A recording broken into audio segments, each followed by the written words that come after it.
So we are going to find the derivative of the function f of x is equal to 3x by the first principal method. So it will be f of x plus del x.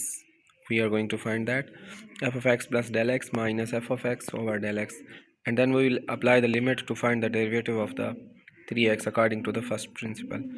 So it will be f of x plus del x equal to minus f of x over del x. So first of all, to find the f of x plus del x, we will put x plus del x at the place of x in the function.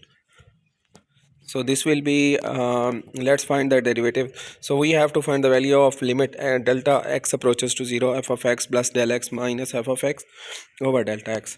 So first of all, we will find f of x plus del x. Let's put x plus del x at the place of x to find f of x plus del x.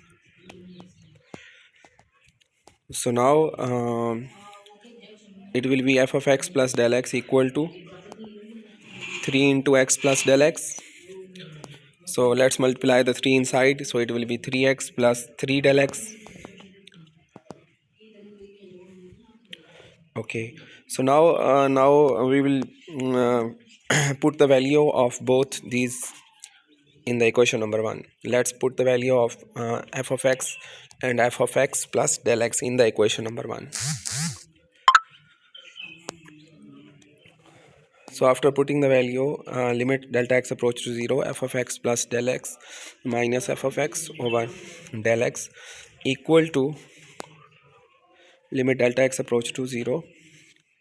Let's put the value of f of x plus del x. It is 3x plus 3 delta x. Now 3x plus 3 delta x minus 3x, which is the value of f of x, divided by delta x. Okay, now we know that 3x is cut with the 3x because these have both are equal and opposite sign. So it will be limit delta x approach to 0, 3 delta x over delta x. So we can cut the delta x with the delta x. So it will be limit delta x approach to 0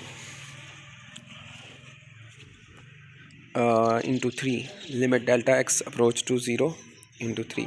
So if we put delta x equal to 0, then we know that there is no delta x in the equation, so it will be equal to 3. That is the answer.